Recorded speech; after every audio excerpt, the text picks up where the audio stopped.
Let's now go to the loops, loop-de-loops.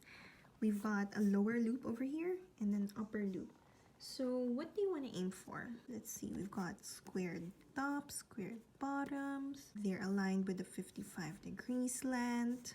You mostly have an even width going on over here, and it tapers off at a certain point. You transition. Let's see, in this example I transitioned over here. In this example it's mostly even.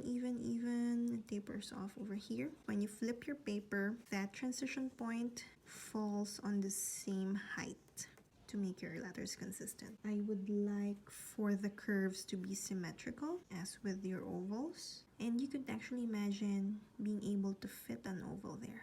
I would suggest that you try it one stroke at a time, so try to practice this and keep in mind that you're transitioning at some point. It's up to you. Some people like to transition higher, so it would start thinning out here.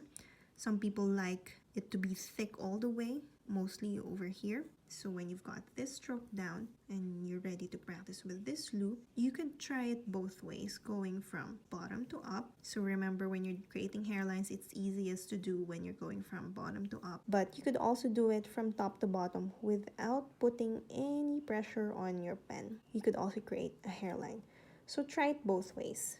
See which one's easier for you to create consistently. Same thing with this one. For some exemplars in engrosser script, you will find that there is a tiny shade over here at the bottom left and at the top left. In this practice sheet, I didn't include it. I wanted to focus on the basics, and you could learn about the shades later if you want to add accents to your letters.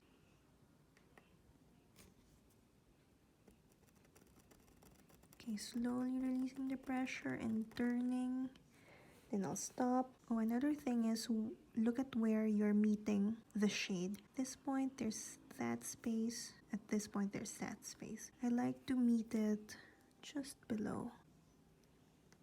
So I'm doing it from top to bottom without putting any shade. I didn't put any numbers here because you could do it from the hairline, stop there, and transition going down, or I think I prefer the second method wherein I go from left to right still. I do this and then I worry about the loops later, especially if I'm doing multiple loops in one word. I like to create everything first without the enclosing loop, and then I would create the loops all together, just so I could keep an eye on making them consistent. So in my example above, I transitioned pretty early, somewhere around this point. I started transitioning from thick to thin. So I'll try to do the same thing. I will transition around the middle from thin to thick this time.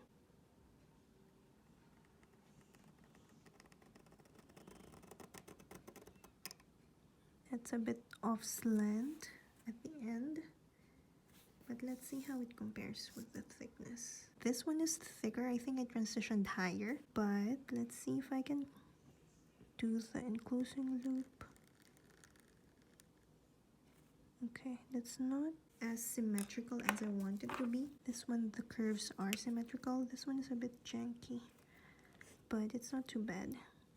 I like the shape that I was able to make over here. If I turn my paper